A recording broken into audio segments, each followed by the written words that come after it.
Hello everyone, आज हम new के ड्रामा एक्सप्लेन करेंगे जिसका नाम स्ट्रॉन्ग गर्ल नाम सुन है। इसमें हमारी फीमेल लीड के पास सुपर नेचुरल पावर्स हैं जो कि उसको उसकी मॉम और नानी से मिली है। सो कहानी के स्टार्टिंग में दिखाते हैं जहाँ पर फाइट का कंपटीशन चल रहा होता है। तभी वहाँ हमें एक हट्टे कट्टे आदमी को दिखाते हैं जिसको सब लोग चीयर्स कर रहे होते हैं और वो आदमी मैदान में आकर सबको चैलेंज करने लगता है कि कौन उससे फाइट करने के लिए आगे आएगा। तभी हमें हमारी फीमेल लीड को दिखाते हैं जिसका नाम सुन है और वो एक छोटी बच्ची है। वो उस आदमी से लड़ने के लिए आगे आती है तो ये देखकर वो आदमी हंसने लगता है कि ये छोटी सी पिद्दी मुझसे क्या लड़ेगी और सारे लोग भी उसे देखकर हंसने लगते हैं। इसके बाद दिखाते हैं कि कंपटीशन स्टार्ट हो जाता है। वो आदमी जैसे ही नामसुन से लड़ने के लिए आगे आता है, नामसुन तो उसे हवा में उड़ा देती है और दूर जाकर फेंक देती है। ये देखकर तो सब लोग हैरान होते हैं कि ये छोटी सी बच्ची इतने बड़े आदमी को कैसे हरा सकती है। आखिर नामसुन के पास सुपर पावर्स हैं जो कि उसकी मॉम और नानी से मिली हैं। तो फिर चाहे हट्टा कट्टा आदमी हो या फिर कोई पहाड़ भी हो, वो उसे भी उठाकर फेंक देगी। इसके बाद हमें नामसुन के डैड को दिखाते हैं जो कि एक आदमी के साथ बैठा होता है और वो अपनी बेटी के बारे में बता रहा होता है कि जब वो ट्रैवलिंग के लिए मंगोलिया गया था तब वो अपनी बेटी के साथ गया था, बट वहाँ पर उसकी बेटी उससे खो गई। उसने उसको ढूंढने के लिए काफी कोशिश की थी बट वो उसे नहीं मिल पाई और इसी बात का गिल्ट उसे आज भी है। और वो आदमी से बोलता है कि मुझे अपनी बेटी को ढूंढने के लिए आर्टिकल लिखवाना है। और दूसरी तरफ हमें नामसुन की मॉम को, जिनका नाम हुआंग है, उन्हें दिखाते हैं। उनको कुछ लोग परेशान कर रहे होते हैं। वो लोग उन्हें ब्लैकमेल करते हैं कि आप मेरा काम नहीं करेंगी तो आपके लिए बिल्कुल भी अच्छा नहीं होगा, बट उन्हें पता ही नहीं होता है कि होंग के पास सुपर नेचुरल पावर है।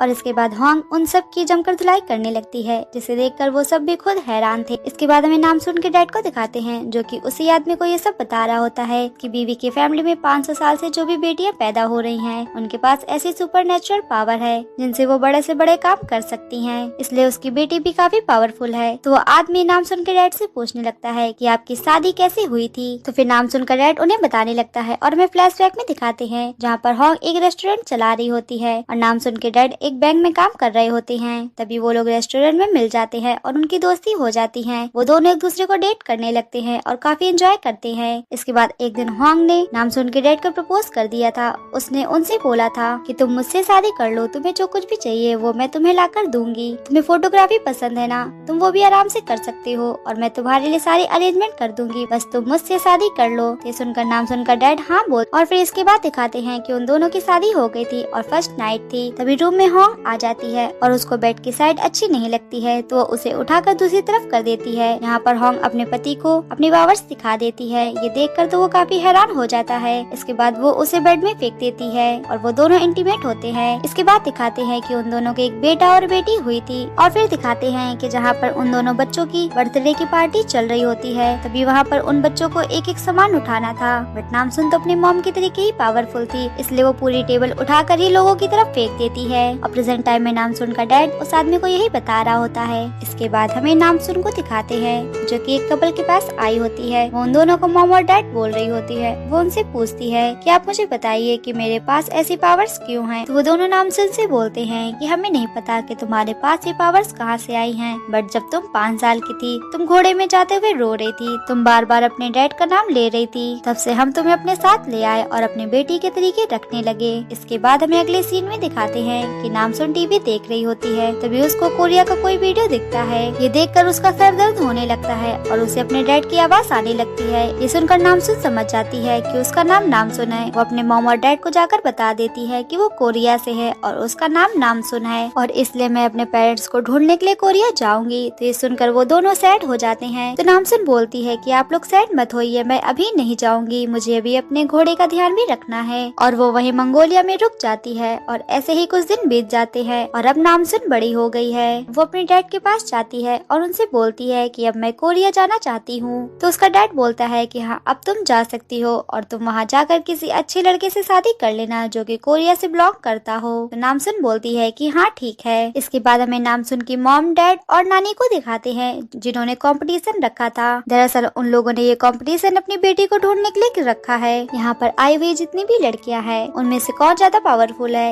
ये देखने के लिए होंग ने ये कंपटीशन रखा है। इसके बाद दिखाते हैं कि कंपटीशन स्टार्ट हो जाता है। वो सारी लड़कियां काफी हैवी वेट उठाती हैं और उनमें से एक लड़की जीत जाती है। होंग को उस लड़की को देखकर लगता है कि वो उसकी बेटी नामसुन है, बट नामसुन का डैड मना कर देता है कि नहीं, ये मेरी बेटी नहीं है। बट होंग नामसुन के डैड की बात नहीं मानती है। इसके बाद दिखाते हैं कि होंग ने उस लड़की को अपने घर में ले आया था और उसको काफी सारा खाना खिलाने लगती है। वो उससे काफी सारे क्वेश्चन करने लगती है कि वो कहाँ से बिलोंग करती है और उसका ब्लड ग्रुप क्या है। तो वो लड़की बताती है कि मैं मंगोलिया से बिलोंग करती हूँ। बट उसके बाद वो किसी ऑर्फनेज में आ गई और वो लड़की अपना ब्लड ग्रुप भी बताती है। ये सुनकर होंग को लगता है कि ये तो इसी की बेटी है और वो उसे अपना लेती है। इसके बाद होंग उसे एक रूम दिखाती है जिसे देखकर वो लड़की काफी शॉक्ड हो जाती है क्योंकि वो रूम काफी ज्यादा बड़ा था। होंग के जाने के बाद वो लड़की उस बेड में आराम से लेट जाती है और इसके बाद वो अजीब सी स्माइल देने लगती है जिसे देखकर लगता है कि कुछ तो गड़बड़ है। वैसे तो हमें पता ही है कि ये नामसुन नहीं है। इसके बाद में नामसुन के मॉम डैड और नानी साथ में डिनर कर रहे होते हैं।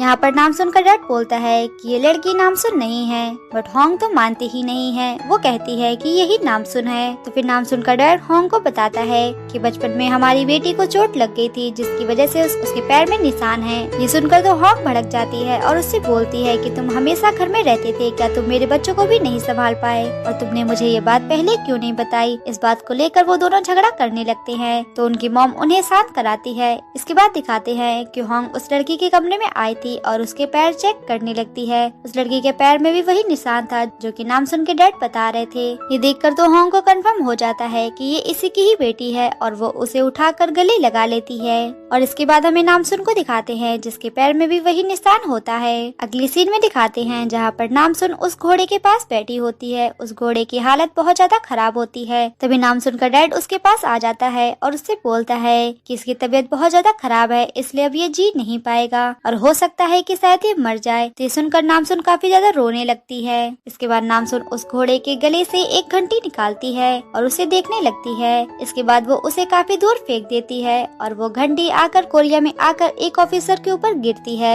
और इस लड़के का नाम किम है। वो लड़का सोचने लगता है कि अचानक से मेरे पास कहां से आ गई। और इसके बाद हमें नामसुन को दिखाते हैं जिसका मंगोलिया में लास्ट डे होता है। उसके मॉम और डैड काफी ज्यादा सैड होते हैं क्योंकि उनकी बेटी अब यहाँ से हमेशा के लिए जाने वाली है। नामसुन उन दोनों को बाय कह के वहाँ से चली जाती है। इसके बाद हमें होंग और उस लड़की को दिखाते हैं। होंग उस लड़की को पार्लर में लेके आई होती है और उसका पूरा लुक ही चेंज कर देती है। इसके बाद वहीं पर हमें एक लेडी को दिखाते हैं जो कि एक आदमी से लोन के लिए बोल रही होती है, बट वो आदमी मना कर देता है कि नहीं, मैं तुम्हें लोन नहीं दे सकता। तभी वहाँ पर होंग आ जाती है और उनसे पूछती है कि यहाँ पर क्या मामला चल रहा है। वो लेडी बताती है कि मुझे लोन की काफी जरूरत है और ये मुझे पैसे नहीं दे रहे हैं। तो होंग उस आदमी को मना लेती है और उनसे बोलती है कि ठीक है, आप इन्हें पैसे दे दीजिए। बट उस लेडी की बात सुनकर होंग को काफी अजीब लगता है और वो उसका पीछा करने लगती है। तभी हमें उस लेडी को दिखाते हैं जो कि कुछ गुंडों को पैसे देकर उनसे ड्रग्स ले रही होती है। ये करते हुए उन्हें किम भी देख लेता है और उस लेडी का पीछा करने लगता है। तभी वो आगे जाकर उस लेडी को रोक देता है, बट वो देखता है कि वो लेडी तो काफी ज्यादा ड्रग्स कर चुकी थी जिसकी वजह से वो काफी नशे में होती है। तभी वहाँ पर होंग की एंट्री होती है। वो अपने बाइक को लेकर काफी ऊंची छलांग मारती है। ये देखकर तो किम काफी शॉक्ड हो जाता है। होंग अपनी बाइक से उन गुंडों का पीछा करने लगती है और किम भी उनका पीछा करने लगता है।